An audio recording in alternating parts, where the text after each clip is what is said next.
Nesse vídeo eu vou traçar para vocês uma análise completa da participação da seleção brasileira nessa data FIFA, onde enfrentou a Colômbia, venceu e obviamente, como vocês sabem, foi derrotado de forma cachapante para a seleção argentina. Vou trazer os pontos negativos e talvez alguns pontos positivos. Vamos ver se teve alguma coisa aí benéfica em tudo isso que ocorreu nessa data FIFA. Bora lá! Começando do básico, vamos falar como que ficou a situação da seleção brasileira. Ficou em quarto colocado, né? Se fosse antigamente, onde a gente tinha 5 classificados das eliminatórias das Américas para a Copa do Mundo, com certeza a gente estaria muito preocupado, porque a gente finaliza essa data FIFA com 21 pontos, Paraguai também tem 21 e a Colômbia tem 20, ou seja, a gente correria risco de ficar de fora. Mas como tá uma baba, tá igual vaga na Copa Libertadores pelo Brasileirão, o Brasil, obviamente, vai se classificar para a próxima Copa do Mundo. Analisando os números, começando com o jogo contra a seleção colombiana. O Brasil entrou num 4-4-2, isso é bom ressaltar. Por quê? Porque o Brasil normalmente joga no 4-3-3 e no 4-2-3-1, porém com a ausência do Neymar, acabou fazendo um novo sistema tático. E isso foi uma das grandes críticas que a grande mídia trouxe aí pelo Dorival Júnior. Por quê? Porque ele deu uma declaração onde ele dizia que todo o planejamento havia sido feito em torno do Neymar. E aí o Neymar acabou se lesionando e a gente ficou sem planejamento nenhum, pelo menos é o que parece, tá? Só que aí eu também trago o contraponto, né? Muitas vezes a gente viu uma galera defendendo, falou, cara, tem que formar um time ao redor do principal jogador da seleção brasileira, que obviamente ainda é o Neymar, pelo menos se tratando em forma, ainda acho que ele é mais talentoso que o Vinícius Júnior e tem mais capacidade que o Rafinha também, né? Que são dois jogadores de grande destaque, assim como o Rodrigo. E aí, você fica esse questionamento para você, né? Será que a gente tem que priorizar o Neymar? Dito as condições físicas dele, obviamente inegável na questão técnica, ou a gente tem que já pensar num futuro próximo que ele pode estar ausente até mesmo por lesão, tá? Isso daí é uma coisa pra gente se pensar. E com isso, quem foi o grande substituto do Neymar foi o João Pedro escolhido.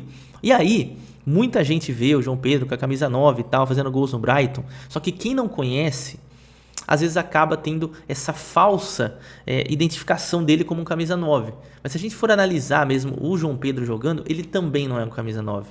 Ele não é nem o que o Neymar faria, nem, por exemplo, um Ronaldo, um Adriano, devido às proporções, mas estou dizendo de centroavante, tá? Então, ele fica no meio disso tudo. Por quê? Porque ele é um jogador que, obviamente, se fortaleceu muito depois que foi para a Europa. E aí ele é um jogador que joga de costas, tá? Mas, ao mesmo tempo, ele também não é um jogador criativo como o Neymar, que ia voltar um pouco mais, ia fazer um tal do falso 9. Então, ele ficou no meio tento. E até para deixar isso claro para vocês, os números falam por si só. Se a gente for olhar aqui na Premier League, os números do João Pedro no campeonato inglês, ele marcou 8 gols, tá? E ele deu 6 assistências. Então isso mostra muito do que é o João Pedro, né? E muitas dessas assistências foram, sabe aquela assistência de último passe, que o cara faz o pivô, rola a bola para o jogador que chega de trás ou chega pelos lados? Então, é mais ou menos isso que ele faz. Tanto aqui que o SofaScore coloca ele como um atacante e coloca como um meia também. Mas claro, ele não é um jogador criativo que ia pegar assim o Brasil, ia tomar conta do jogo, ou seja, o jogo ia gerar em torno dele, como seria com o Neymar. Então aí é o grande erro. E aí ele corrigiu esse erro nesse jogo, que foi colocar o Matheus Cunha, que na minha humilde opinião é o jogador mais próximo do que faria o Neymar aqui, já que o Dorival pensa nesse contexto ao redor dele, né? E aí o Dorival já errou exatamente nisso. E aí para ajudar, tá? A gente venceu esse jogo, mas ainda a gente perdeu diversos jogadores, que é o caso do Gabriel Magalhães, que é o caso do Gerson também lesionado, Bruno Guimarães, que aí foi o jogo contra a seleção argentina.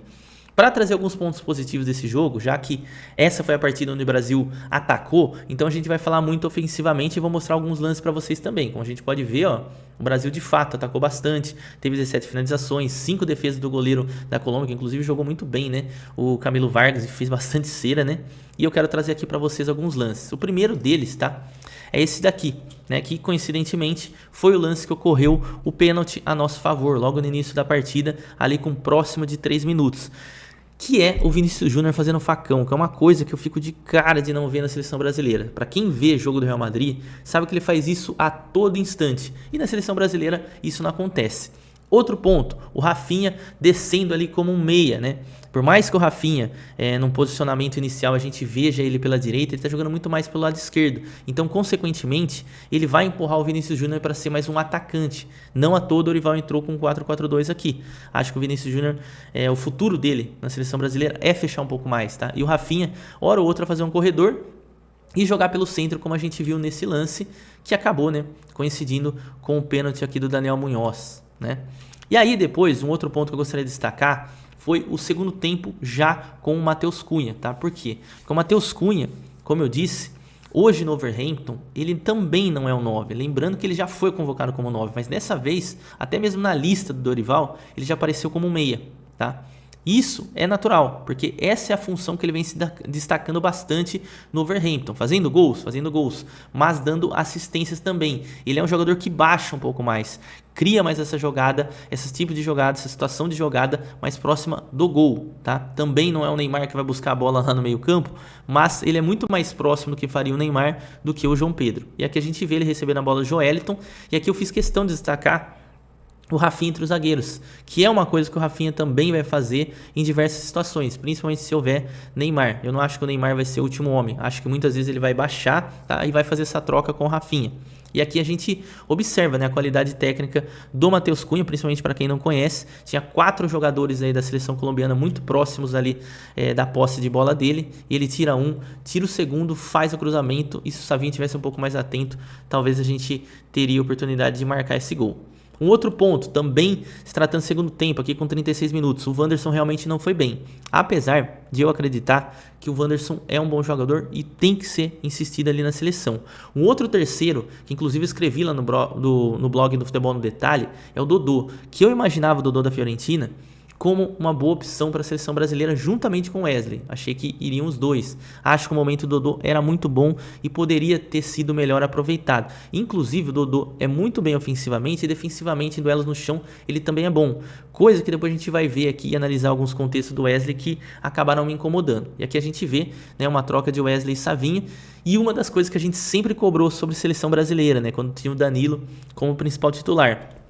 Essa descida na linha de fundo, essa opção ofensiva que a gente não tinha com o Tite, por exemplo. E aí, obviamente, o Wesley dá essa opção por ser um jogador que vai muito melhor ofensivamente do que defensivamente, como a gente vai mostrar mais à frente. E aqui a gente vê a sequência daquela jogada do cruzamento do Wesley. E aí eu também vou ter que destacar o Arana. Por quê? Porque sai essa jogada, o Wesley que rouba a bola, né? O Wesley é o jogador que rouba essa bola aqui no centro do campo. E olha onde está o Arana também. Realmente muito próximo, né? O Arana também é um jogador que ofensivamente sempre se destacou mais do que propriamente defensivo. Então a gente estava com 2 laterais ofensivos, obviamente num contexto que tinha que buscar o resultado. E a bola cai no Arana, ele finaliza e quase faz o gol. Depois também teve uma bola de cabeça dele que também poderia ter sido destacado.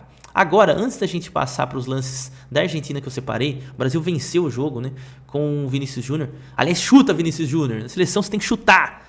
Eu não sei porquê. No Real Madrid chuta a todo momento e na seleção ele demora. Ele chutou, teve um desvio, a gente venceu o jogo no finalzinho. 3 pontos importantíssimos aí pela classificação. E aí um outro ponto, né, que a gente vai já trazer aqui na escalação contra a seleção argentina, foi que, olha pra você ver que loucura.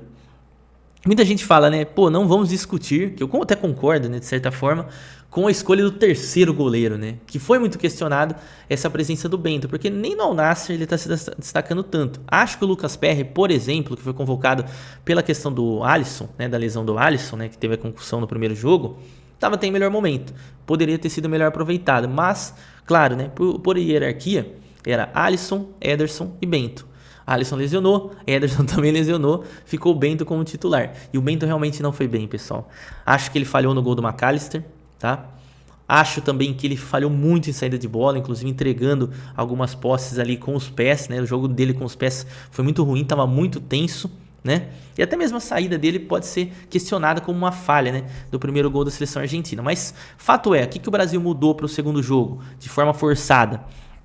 Precisou entrar com o André e o Joeliton por conta do Gerson lesionado e o Bruno Guimarães fora, né? Na defesa precisou colocar o Murilo, que eu defendi bastante na seleção, mas também acabou não tendo uma estreia muito boa, né? Por conta da suspensão também do Gabriel Magalhães. E aqui ele já fez uma mudança tática, né? Que trouxe o Matheus Cunha e voltou para o 4-2-3-1, né? Que era aquilo que eu imaginava com o Neymar. Tira o Matheus Cunha daqui, coloca o Neymar. Acho que a gente teria aí o time ideal do Dorival Júnior nesse momento. E aqui também ele fez a mudança para o Wesley, que realmente, cara, o Wesley também não foi bom. Mas vamos ver os lances aqui, e aí a gente consegue falar um pouco melhor. Esse é o primeiro lance, para mim, é o lance que define tudo do que ocorreu, do grande erro da seleção brasileira nesse jogo contra a seleção argentina. A dificuldade de marcar o meio-campo. Óbvio, é um meio-campo excelente, né? Se você tem o McAllister, tem o Rodrigo De Paul e tem o Enzo Fernandes ali e o Paredes também, cara, é um meio-campo muito, muito, muito forte, tá? Acho que são 4 jogadores que têm capacidade tanto para defender, para recompor, talvez o McAllister um pouco menos, mas recompõe também para quem vê os jogos dele no Liverpool. E também atacar. Então, gerou muita dúvida na seleção brasileira aqui. Primeiro, que a gente estava marcando com praticamente ali 2 ou 3. Matheus Cunha recompunha. E o Vinícius Júnior pouco fazia isso, né? O Rafinha também fazia isso. Acho que o Rafinha mais marcou do que atacou nesse jogo, inclusive. E esse lance ilustra muito bem do que eu estou falando. A gente consegue ver aqui no frame o Joelinton pelo centro, o Vini Júnior aqui um pouco mais pela esquerda e o Matheus Cunha aqui pela direita, né? Que era uma linha de marcação, lembrando que o Rafinha baixava também um pouco mais, né? Seria Matheus Cunha à frente e Vini Júnior. Aqui eles estão praticamente uma linha de 3 de marcação. E aí o que acontece? Olha o espaço que o De Paul tem, pessoal. Olha o espaço, olha a distância desses 3 jogadores. Acho que não era para o Joelinton descer aqui. Acho que teria que ter sido muito mais o Vinícius Júnior, né? Para dar esse primeiro combate. E aí gera todo esse espaço. O que o De Paul faz? Lança essa bola lá no talha-fico, nas costas do Wesley. E aí ele consegue dar o passe para o Almada e o gol sai. Não coloquei o gol aqui por questão dos direitos aqui para evitar qualquer coisa. Mas enfim, vocês viram o gol, depois teve aquele bololô dentro da área. Acho que ali foi muito azar do Murilo e do Marquinhos, né? Nessa entrada do Julián Álvares pelo centro, eles terem tomado esse gol. E aí, vamos ver agora a análise do segundo gol. E aí que começa a ficar um pouco complexo. Passe do De Paul, bola no Molina. E cara, de novo, eu não quero crucificar nenhum jogador aqui. Mas realmente foi um jogo defensivo muito, muito, muito ruim dos dois laterais. Do Wesley e do Guilherme Arana. Perceba que aqui, cara, era acompanhar o Enzo. Basicamente, era acompanhar o Enzo. Só que aí o Wesley acaba tomando a bola nas costas, no cruzamento aqui do Molina. Ainda tem esse desvio do Murilo, né, que tenta cortar a bola e acaba ajudando, né, o Enzo a chegar na posse. Mas aqui é uma falha. Não tem como a gente dizer, é muito difícil marcar essa saída. Saem muitos gols, né, do futebol mundial dessa forma. Mas aqui a gente tem que colocar como falha sim. E aí, eu quero trazer talvez o lance mais interessante, né, desse jogo, que foi esse gol do Matheus Cunha. Que foi praticamente a única oportunidade nossa de gol, com exceção daquela bola no travessão do Rafinha na falta. Inclusive tá batendo muito bem falta o Rafinha. Prestem bastante atenção, né? E foi uma das coisas que eu comentei lá no meu Instagram, da diferença de um time que sabe o que faz, que é a Argentina, com o Lionel Scaloni, já joga bastante tempo nessa formação, mesmo sem Lionel Messi, contra um time que ainda tem muitas dúvidas no tipo de jogo que vai fazer, como vai marcar, como vai atacar e principalmente, né, no aspecto defensivo. Realmente o Brasil foi horrível nas duas partidas, né? Contra a Colômbia também deu muito espaço. Dá uma olhada nesse lance aqui, ó. Lance do gol. Percebam que o André, né, esse jogador que está destacado é o André. A primeira coisa que ele faz, um sinal para o Matheus Cunha que está aqui, para ele assim, ó, para, não vai, ou seja, não pressiona, entendeu? E aí a gente segue, tá, a situação, e aqui eu destaco tanto o Dorival quanto o Vini Júnior, exatamente o mesmo sinal. Calma, o Vini Júnior faz o sinal até para alguém ir em cima, né, que não seja ele, né, nesse caso, e o Dorival, em contraponto, ele tá fazendo um sinal de para, é aí que eu quero que você fique. Então, vocês entenderam como que tá uma bagunça tática essa seleção brasileira? O Vinícius Júnior faz o sinal pro cara correr, o André fala pro cara não ir, o Dorival fala pro cara não ir, e aí o que o Matheus Cunha fez? Falou, cara, vou por mim. E aí ele acaba indo por ele e acaba rolando aí o gol da seleção brasileira, né? Olha que loucura, cara. Se a gente for analisar o contexto, pelo menos se tratando de hierarquia, o Dorival Júnior pediu para ele segurar, então meio que ele passou por cima do Dorival Júnior e acabou dando certo, tá? E para fechar, né, o último lance que eu gostaria de mostrar para vocês aqui também foi o lance do quarto gol, que realmente é um gol de pelada, né? Por quê? Porque ele sai de uma falta cobrada aqui no meio campo rápida e o Brasil tá totalmente bagunçado. A bola tá aqui, tá, pessoal?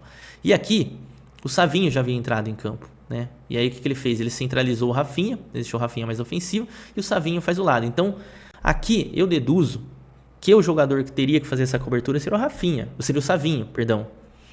Mas mesmo assim, eu achei que o Wesley estava totalmente perdido aqui também pelo centro, tá? Aliás, a defesa toda, né? Os 4 aqui da defesa totalmente bagunçado.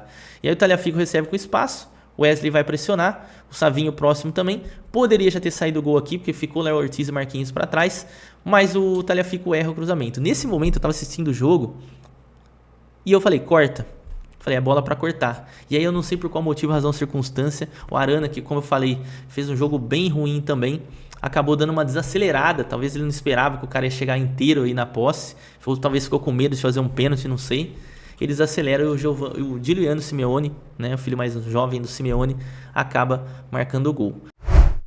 E aí, meus amigos, a pergunta que fica é, né? Pra onde tá indo essa seleção brasileira? O que fazer pra melhorar? O Dorival tem que cair? O que precisa mudar? Precisa mudar todos os jogadores? Precisa fazer isso, aquilo, CBF, enfim. Cara, são tantos problemas que eu não sei nem por onde começar. Acredito que o Dorival não chega até a Copa do Mundo. Não sei se ele vai ser demitido. Até esse momento não tem nenhuma notícia, mas não sei se vai ser demitido exatamente agora. Mas o fato que mais me preocupa é, se o Dorival for embora, quem vai chegar? Muita gente fala de Jorge Jesus, outros eu já vi já falando de Carlo Ancelotti novamente, outros ainda, né, pensando num técnico brasileiro, falam até de Renato Gaúcho, já alguns que querem uma mudança um pouco mais radical falam do Felipe Luiz, que está fazendo um bom início de trabalho na equipe do Flamengo, mas fato é que a gente tem muitas perguntas e pouquíssimas respostas, né?